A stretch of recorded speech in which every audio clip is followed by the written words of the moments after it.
सभी को नमस्कार।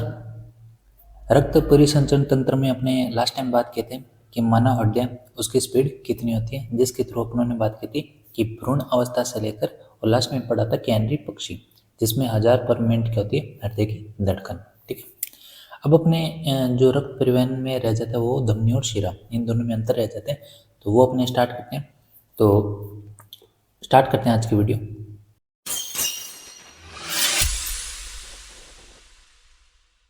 तो बात करते हैं अपने रक्त वाहिनियों के बारे में।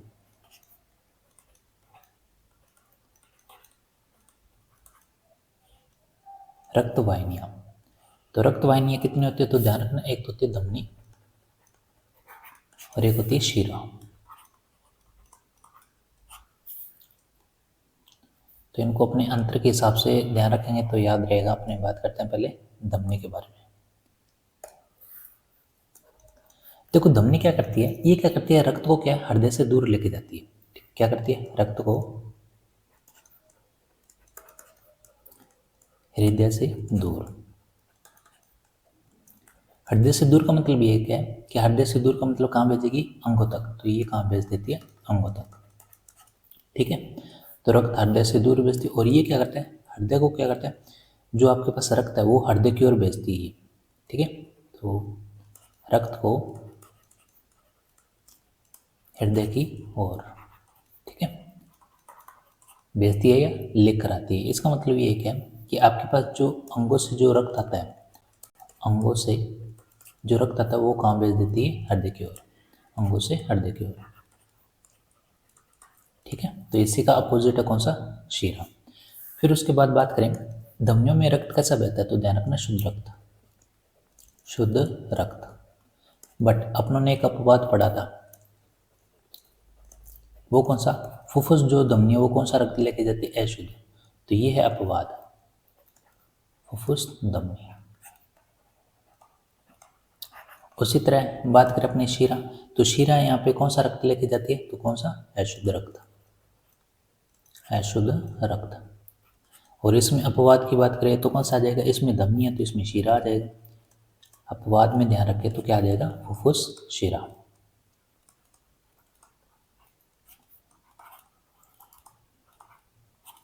ठीक है, उसके बाद बात करें इनकी जो गहराई है, यानी धमनियों की जो गहराई है वो कहते हैं संकरी। और अपने को पता है, अगर जैसे मान लो अब जैसे रक्त जा रहा है यहाँ से क्या संकरा, तो यहाँ से क्या स्पीड में जाएगा, यानी यहाँ पे जो रक्त जो दाब रहेगा यहाँ पे रहेगा उच्च। ठीक है, यानी जितनी संकरी जगह होगी उतना रक्त दाब क्या होता है, उच्च। तो ध्यान रखना इनकी जो गुहा है, यानी धमनियों की जो गुहा है वो कैसे होती है, संकरी, संकरी होती है। तो इसका मतलब यहाँ पे जो रक्त दाब होगा वो क्या होगा, उच्च, रक्त दाब क्या होगा, उच्च। उसी तरह यहाँ पे बात करें कि इनकी जो शिराओं की जो गुहा है वो क्या होती है, चौड़ी, गुहा क्या होगी, चौड़ी। तो चौड़ी है, इसका मतलब यहाँ पे रक्त दाब जो होगा वो क्या होगा, कम, रक्त दाब क्या होगा, कम। ठीक है, तो ये तो कॉमन बात है कि अगर पास जहाँ पे आपके पास चौड़ाई होगी वहाँ पे रक्त दाब क्या होगा, कम होगा, और जहाँ पे चौड़ाई कम है वहाँ पे रक्त दाब क्या होगा, उच्च होगा। ठीक है, उसके बाद बात करें कि धमनियों, इनका रंग कैसा होता है, इनका रंग होता है लाल,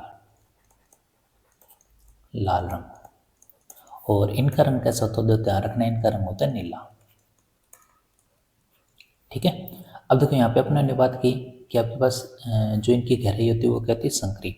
और ध्यान रखना ये क्या होता है, शरीर की गहराइयों में ही पाए जाते हैं, शरीर के कहाँ पाए जाते हैं, गहराइयों में।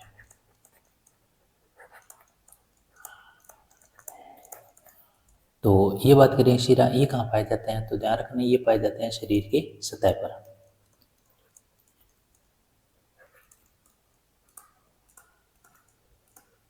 ठीक है, उसके बाद बात करें, अब जैसे डेड बॉडी है, डेड बॉडी में जो आपके पास रक्त होता है तो क्या करता है, धमनियों से रुधिर क्या कहाँ पहुंच जाता है, शिराओं में। तो ध्यान रखना कि मरणोपरांत, मरणोपरांत जो धमनियों में रक्त होता है, धमनियों में रक्त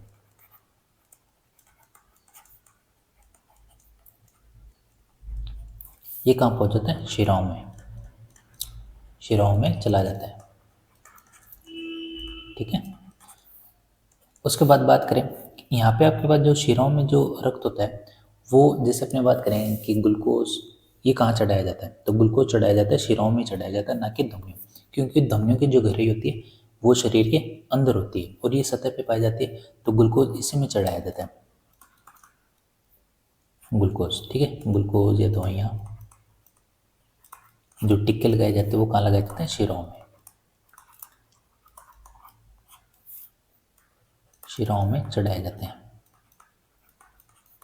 आपने देखा होगा अपने शरीर के ऊपर जैसे ग्रीन सी होती है, लेकिन वो असल में क्या होती है, नीले रंग की होती है। तो वहाँ पे आपको ऊपर जो उभरे हुए जो आपको ग्रीन ग्रीन लाइनें दिखती हैं हाथों में और जो आपके कोहनियों में, तो वहाँ पे जो टिक्के लगाए जाते हैं वो कहाँ लगाए जाते हैं, शिराओं में। ठीक है, फिर यहाँ से एक क्वेश्चन बनता है कि बताओ सबसे बड़ी धमनी कौन सी है, सबसे बड़ी धमनी, तो ध्यान रखना सबसे बड़ी धमनी कौन सी है, महाधमनी, महाधमनी। ठीक है, और सबसे बड़ी शिरा पूछे तो सबसे बड़ी शिरा, तो सबसे बड़ी शिरा कौन सी, पश्च महाशिरा। तो ये तो डायरेक्ट क्वेश्चन है जो आपको ध्यान रखने हैं। ठीक है, उसके बाद बात करें कपाट, क्या धमनियों में कपाट पाए जाते हैं, जैसे कपाट खुलते हैं और बंद होते हैं जहाँ से लब और डब की आवाज़ आती है, तो ध्यान रखना धमनियों में कपाट नहीं पाए जाते, कपाट नहीं पाए जाते। और क्या इसमें कपाट पाए जाते हैं, तो ध्यान रखना शिराओं में कपाट पाए जाते हैं, पाए जाते हैं। ठीक है, तो ये तो बात होगी इन दोनों में अंतर से रिलेटेड, तो ये जो मेन बातें हैं वो आपको ध्यान रखनी है। ठीक है, और एक चीज़ ध्यान रखना, जो आपके पास धमनी होती है इनमें हेपेरिन पदार्थ पाया जाता है जो रक्त का थक्काम बनाते हैं। ठीक है, एक ये ध्यान रखना, हेपेरिन, हेपेरिन अपनों ने पढ़ा था जो क्या करता है, रक्त का थक्काम बनाता है। ठीक है, और जो ये गहराइयों में पाए जाते हैं, और धमनियों पे क्या होता है, ऊपर अस्तर लगा होता है, जैसे अपने कपड़ों में देखा हो ना कॉलर में अस्तर लगा होता है, वैसे ही तो धमनियों में क्या होता है, धमनियों पर मोटा अस्तर लगा होता है, अस्तर पाया जाता है। ठीक है, और तो इनमें क्या पाया जाता है, इन पे भी पाया जाता है लेकिन इन पे पतला, जैसे अपने ऊपर स्किन हो। ठीक है, तो ध्यान रखने इन पे क्या पाया जाता है, पतला अस्तर।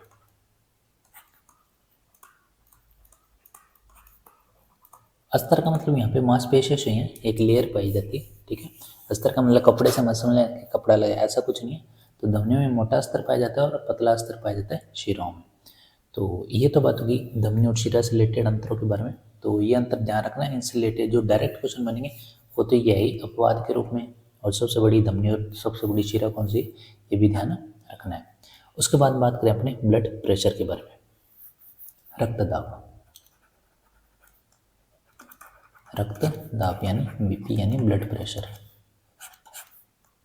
सबसे पहले तो बात करें इसकी डेफिनेशन क्या है, तो ध्यान रखना रक्त वाहिनियों में जो प्रवाहित रक्त है, ये क्या दीवारों पर जो लगता है, दीवारों पर जो दाब लगता है उसे क्या कहते हैं, रक्त दाब। ठीक है, तो रक्त वाहिनियों में प्रवाहित जो रक्त है, दीवारों पर लगने वाला दाब क्या कहलाता है, रक्तवात, रक्त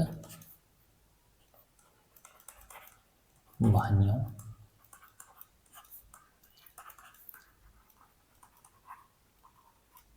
में प्रवाहित रक्त द्वारा दीवारों पर लगने वाला दाब।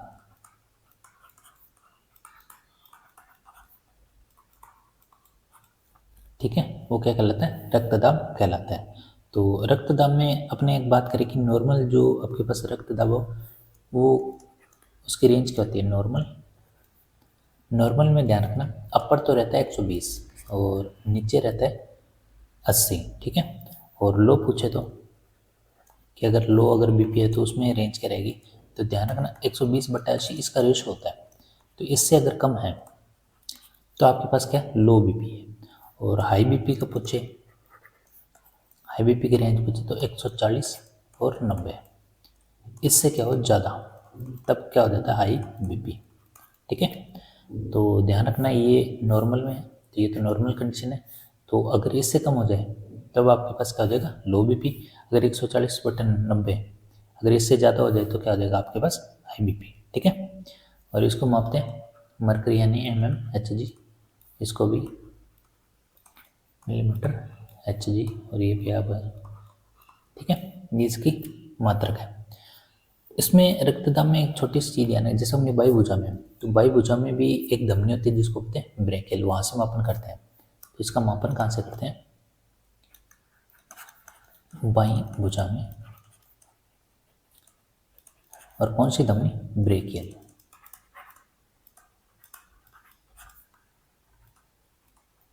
ब्रेकियल धमनी, ठीक है। और दूसरी चीज़ बात करें, अगर पुरुषों के मुकाबले क्या होता है, महिलाओं में जो रक्तदाब होता है वो क्या होता है, कम होता है। इसका मतलब ये कह सकते हैं कि पुरुषों में रक्तदाब क्या होता है, ज़्यादा। पुरुषों में रक्तदाब क्या होता है, किसके मुकाबले, महिलाओं की तुलना, महिलाओं की तुलना में, ठीक है। तो ये तो बात होगी रक्तदाब। और जैसे मान लो कोई व्यक्ति खड़ा है और एक व्यक्ति लेटा है, तो किस में रक्तदाब ज़्यादा होगा, आप होगे जो व्यक्ति खड़ा है। लेटा हुआ व्यक्ति आराम से सुकून से लेटा हुआ है, और खड़ा व्यक्ति उसमें रक्तदाब क्या होगा, ज़्यादा, क्योंकि मस्तिष्क तक रक्त को पहुँचाना है तो वहाँ पे प्रेशर ज़्यादा लगता है। उसी तरह बात करें कि जैसे मान लो एक व्यक्ति परिश्रम कर रहा है और जैसे भावुकता करें, तो उस स्थिति में क्या होता है, रक्तदाब बढ़ जाता है। एक तो परिश्रम और एक भावुकता में, भावुकता के साथ क्रोध भी आ जाए तब भी रक्तदाब क्या हो जाता है, बढ़ जाता है। तो इसमें बीपी क्या हो जाता है, बढ़ जाता है, ठीक है। और जैसे अपने मसालेदार खाना खाते हैं, यानी अम्ल हो गया, लवण हो गया, इनका सेवन करने से क्या होता है, रक्तदाब भी बढ़ता है।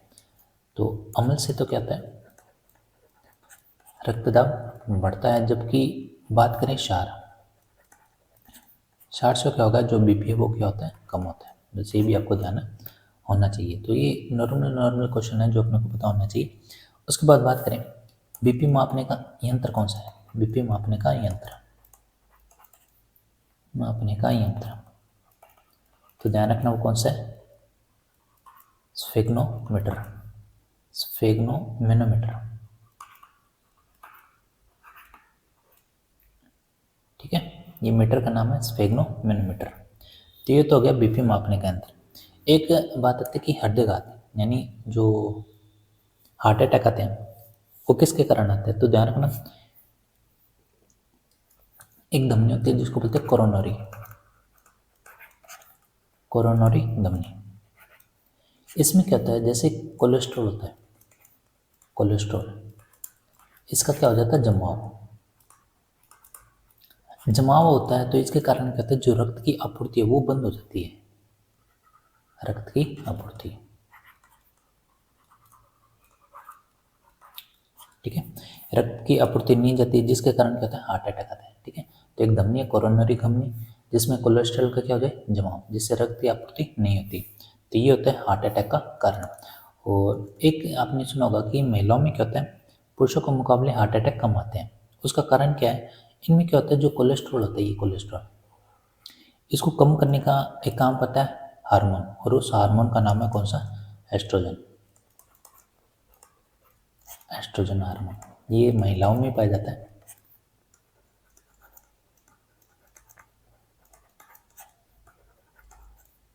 ठीक है। महिलाओं में ये हार्मोन क्या करता है, कोलेस्ट्रॉल को क्या करता है, कम करता है, कम करता है। उसके कारण यानी जमाव नहीं होता, जमाव नहीं होता तो रक्त का सर्कुलेशन अच्छे से होता है, यानी इन बिल्ट उनको एक वरदान ही मानो आप, ठीक है। तो ये अपना कंप्लीट होता है रक्त परिसंचरण तंत्र जिससे रिलेटेड अपन ने बातें कर ली। और इसमें मेन जो क्वेश्चन बनेंगे वो तो अपने करेंगे, और इसी के साथ जो परिसंचरण का जो एक पार्ट है वो अपना कंप्लीट होता है। अब नेक्स्ट अपना रह जाता है जिसको अपने क्या बोलेंगे, श्वसन तंत्र। तो अब अपने बात करते हैं श्वसन तंत्र के बारे में,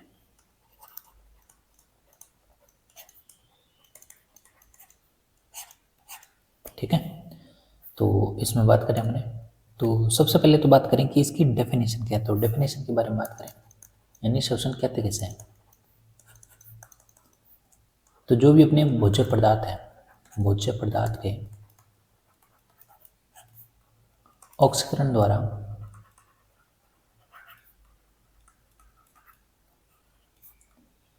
ऑक्सीकरण द्वारा एटीपी के रूप में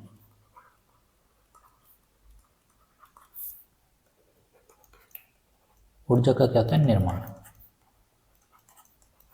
उसे क्या कहते हैं, शोषण। ठीक है, एटीपी का मतलब क्या है यहाँ पे, ऐसे याद रखोगे तो क्या बोलते हैं इसको, एटमॉस्फेयर। ठीक है, एटीपी शॉर्ट में, लेकिन अपने को यहाँ पे ये ध्यान रखना है, इसका मतलब ये है एडेनोसिन, टी का मतलब ट्राई और पी का मतलब होता है फॉस्फेट। ठीक है, तो ये तो बात होगी डेफिनेशन की। इसमें कहते हैं, अब बात करें, ये एक रासायनिक अभिक्रिया है, क्योंकि इसमें क्या ऑक्सीकरण द्वारा क्या होता है, एटीपी के रूप में ऊर्जा का निर्माण होता है। इसमें क्या होता है, जो ग्लूकोज होता है, तो ग्लूकोज का क्या होता है, ऑक्सीकरण होता है। तो जैसे ही ग्लूकोज को ऑक्सीकरण होगा तो इससे क्या निकलेगा, CO2, H2 और क्या निकलता है, ATP। ये रहा ATP जो अपने बात कर रहे थे। ठीक है, तो ये अपने बात है। और इसमें पूछ ले, जो ये अभिक्रिया होती कैसे, तो ध्यान रखना, ऑक्सीजन से हो रही है तो ऑक्सीकरण तो हो ही गया, और एक होती है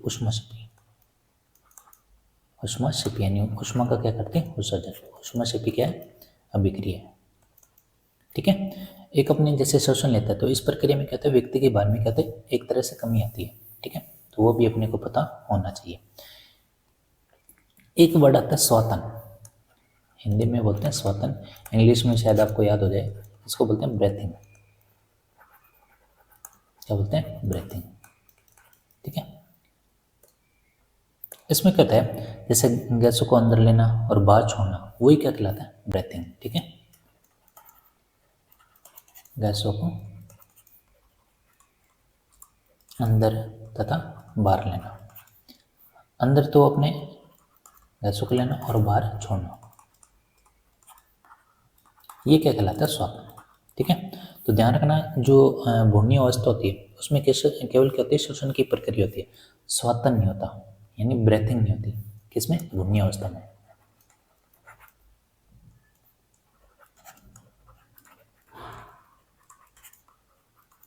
और इसी तरह बात करें तो मेंढक में किसके द्वारा होता है, त्वचा द्वारा, और मछली में किसके द्वारा होता है, मछलियों में, तो मछली में किसके द्वारा होता है, तो आपको पता है गलफड़ों द्वारा। ठीक है, तो ये शायद नहीं पता होगा, मेंढक में जो आपके पास श्वसन होता है वो किसके द्वारा होता है, त्वचा के द्वारा। तो ये अपने को पता है, भ्रूणीय अवस्था में सिर्फ श्वसन होता है, श्वसन नहीं होता। ठीक है, और वो भी किसके द्वारा, अपरा द्वारा। श्वसन किसके द्वारा होता है इसमें, तो ध्यान रखना, अपरा द्वारा। अपरा द्वारा क्या होता है, श्वसन। ठीक है, उसके बाद बात करें कि मानव में जो श्वसन तंत्र है वो किस रूप में अपने पास, तो बात करते हैं मानव में श्वसन तंत्र।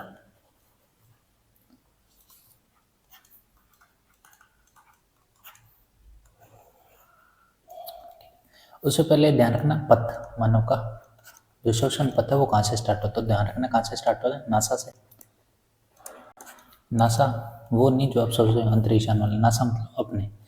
तो उसके बाद नासा गुहा में जाएगा, फिर वहाँ से ग्रसनी में, फिर ग्रसनी में अपने को पता क्या होता है, श्वास नली, तो वहाँ से श्वास नली में एक तो जाता है अमाशय की तरफ और एक जाता है श्वास नली। ठीक है, ग्रेसिका जहाँ से अमाशय तक है, जो भोजन जाता है। फिर श्वास नली में आपको यहाँ पे मिलेंगे 3 पार्ट, एक तो मिलेगा यहाँ पे प्राथमिक श्वास नली। ठीक है, प्राथमिक श्वास नली, और फिर उसके बाद आ जाएगा आपके पास द्वितीय, फिर आ जाएगा तृतीय, यानी इसके 3 पार्ट है यहाँ पे।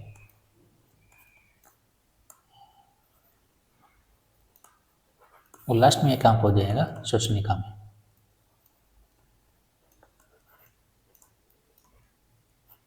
और यहाँ से फिर जाएगा कहाँ पे, अंत श्वसनिका।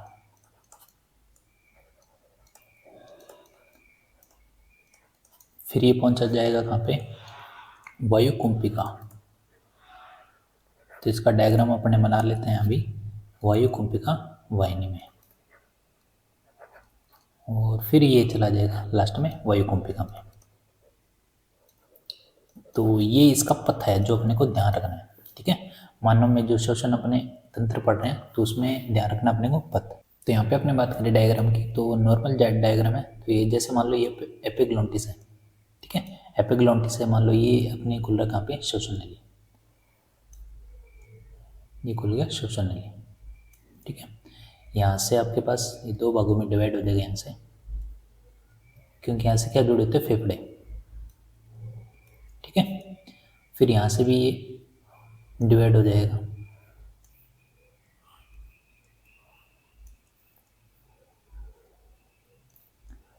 डायग्राम के थ्रू क्या होता है कि अपने को बहुत सी चीज़ें आराम से समझ आ जाती है, जिसके बारे में अपने को थ्योरी में नहीं पता होता, लेकिन वैसे अपने जान जाते हैं। तो यहाँ से अपने पास बन जाएगा आपके पास, ये मान लो क्या है आपके पास, फेफड़े, और यहाँ से भी मान लो आपके पास क्या है, ये दूसरे फेफड़े, ठीक है।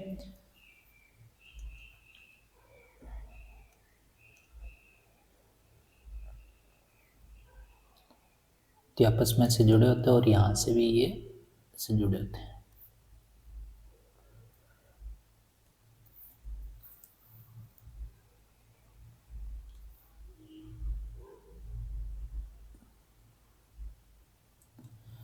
तो इस डायग्राम बनाने का मतलब ये है कि यहाँ से आपको एक तो पता चल जाएगा श्वसनी कौन सा है और श्वसनिका कौन सा है, ठीक है। तो यहाँ पे ये मान लेते हैं,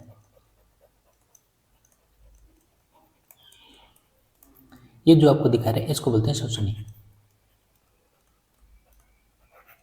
और श्वसनी के आगे ये जो आपको भाग दिख रहा है इसको अपने, ये वाला भाग, ये वाला जो भाग है इसको बोलते हैं श्वसनिका, श्वसनिका, ठीक है। तो यहाँ पे भी ये आ जाएगा आपके पास। उसके बाद बात करें इसके अंदर क्या है, आपके पास 3 लोब पाए जाते हैं, कितने, 3। तो यहाँ पे अपने बना लेते 3 लोब, एक और ये हो गए 3 लोब, 1 2 3, ठीक है। तो लेफ्ट यानी राइट जो फेफड़े हैं उनमें कितने लोब पाए जाते हैं, 3 लोब। लोब का मतलब कहता है पिंड। और इधर क्या पाए जाते, इधर पाए जाते हैं 2। तो यहाँ पे अपनों ने बनाया नहीं, इसको बना लेते हैं, इधर पाए जाते हैं आपके पास 2, ठीक है। ये आपके पास लेफ्ट फेफड़े हैं और इसमें कितने पाए जाते हैं, 2 लोब, यानी 2 पिंड पाए जाते हैं, ठीक है। अब इनके बनाने का मतलब क्या है, तो ये अपने ध्यान दें। इनके बनाने का मतलब ये है कि यहाँ पे आपके पास क्या पाए जाते हैं, यहाँ पे पाए जाते हैं अंदर कुंभिकाएं इसके अंदर। तो यहाँ पे ये स्ट्रक्चर के रूप में ऐसे डिवाइड होता है, जैसे पेड़ की शाखा होती है उसके प्रकार। ये है कुंभिका,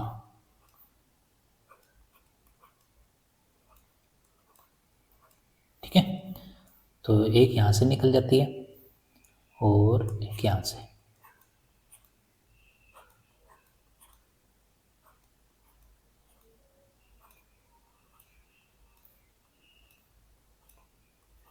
ठीक है। इनको बोलते हैं कुंभिका।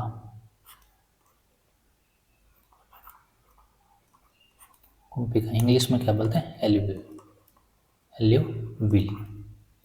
और नीचे आपको पता है क्या जुड़ा होता है, डायफ्राम। तो ये यहाँ पे इसके अटैच होता है यहाँ पे डायफ्राम, ऐसे ये डायफ्राम जुड़ा होता है, इसको बोलते हैं डायफ्राम। तो ये अपने को पता है ये कौन सी नली है, तो ये नली है आपके पास श्वसन नली, ठीक है। अब यहाँ पे क्या है, यहाँ पे ऐसे रिंग से पाए जाते हैं, इनको बोलते हैं छल्ले या रिंग या क्या बोलते हैं, बल्ले, ठीक है। और है भी कि ये सी टाइप का, तो इसको सी बल्ले भी बोलते हैं, सी बल्ले। तो ये हो गया आपके पास। और ये बार जो आपको दिखाई दे रहा है रेड में, इसको बोलते हैं प्यूरल झिल्ली। कौन सी झिल्ली, प्यूरल झिल्ली, ठीक है। और तो इसमें कुछ नहीं रहा, श्वसन हो गया, श्वसनिक हो गया, कुंभिका हो गया, डायफ्राम हो गया, ये अपने को ध्यान रखना था। मेन ये बताना था कि श्वसनी कहाँ पे और श्वसनिका कहाँ पे है। ऐसे नहीं होता, अपने को नाम से तो एक जैसा लगता है लेकिन क्या है, अलग अलग है, ठीक है। इसलिए डायग्राम के थ्रू यहाँ पे अपने को समझ आ जाएगा। ये नॉर्मल है, अपने को बस इतना ही ध्यान रखना है कि कौन सी चीज़ कहाँ पे है, ठीक है। अब अपने नेक्स्ट बात करते हैं कि आपके पास ये तो पता होगा कि राइट जो लंग्स है उसमें कितने लो पाए जाते हैं, 3। देखो ये जो संरचना दिख रही है आपको कुंभिका जैसे, ये संरचना भी यहीं पे मिलेगी आपको सेम, ठीक है। तो सेम ऐसी संरचना आपको भी यहाँ पे भी है, एक तरफ बना दिया, वहां से आपको समझ आ जाएगा, ठीक है। उसके बाद बात करें अपने, तो अभी अपनों ने बात की थी कि इसमें एक जोड़ी क्या पाए जाते हैं, छिद्र, कि नासा में एक जोड़ी क्या पाए जाते हैं, छिद्र। तो एक जोड़ी छिद्र पाए जाते हैं जिसे क्या बोलते हैं, नासा छिद्र, ठीक है। अब एक चीज ध्यान रखना, इसमें ग्रंथि पाई जाती है जिसको बोलते हैं सीबियसिस, सीबियसिस ग्रंथि।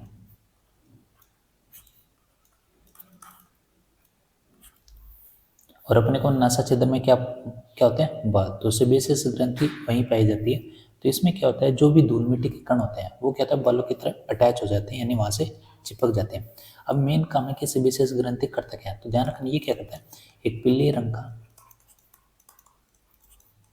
गाढ़ा पदार्थ क्या करता है, स्त्रावित करता है, यानी गाढ़ा द्रव क्या करता है, ये स्त्रावित।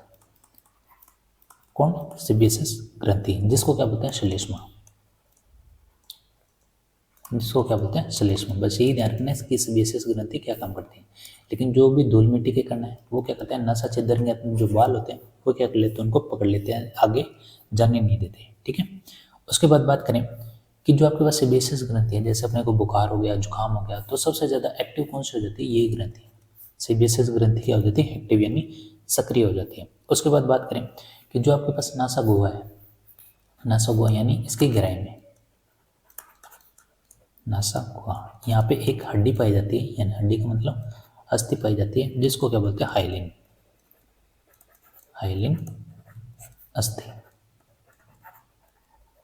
देखो ये थोड़ी नॉर्मल होती है, तो इसको प्रॉपर हड्डी ना बोल के इसको उपास्थि बोलते हैं।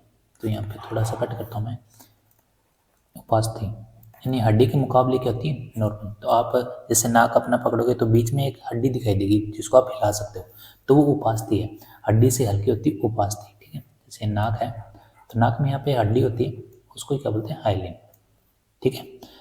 अब बात करें कि अगर हड्डियों की बात करें तो हड्डी होती है 3। तो बात करें नाक में, नाक में 3 हड्डी होती हैं। एक तो बात करें कौन सी, एक होती है नेजल, एक होती है मैक्सिला, और एक होती है आपके पास एथेमाइड, एथेमाइड, ठीक है। जो नेजल होती है वो तो पाई जाती है अग्रभाग में, और जो मैक्सिला ये पाई जाती है तल में, और जो आपके पास एथेमाइड है ये पाई जाती है पार्श्वों यानी साइडों में, ठीक है।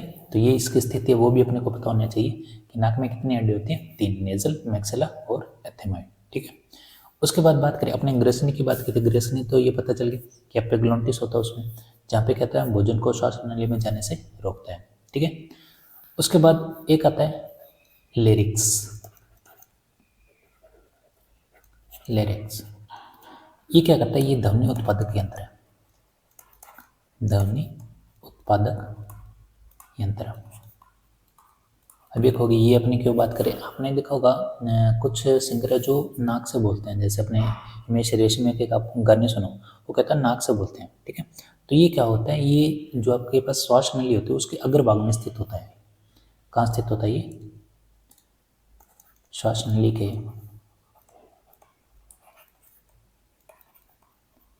अग्रभाग में ये क्या होता है, स्थित।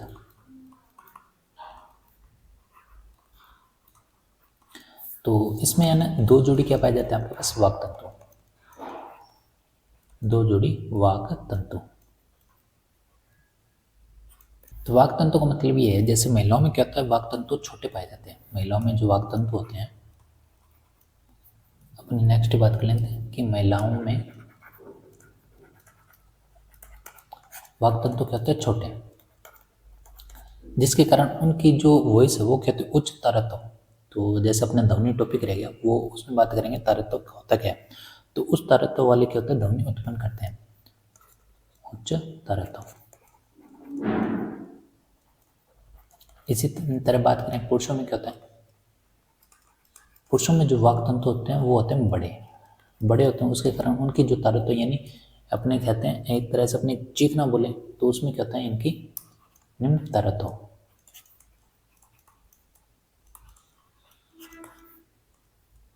ठीक है, तो ये अपने को ध्यान रखना है। जैसे महिलाओं से जुड़ी बात है उसी तरह कोयल होगी, कोयल भी इसमें आ जाते हैं।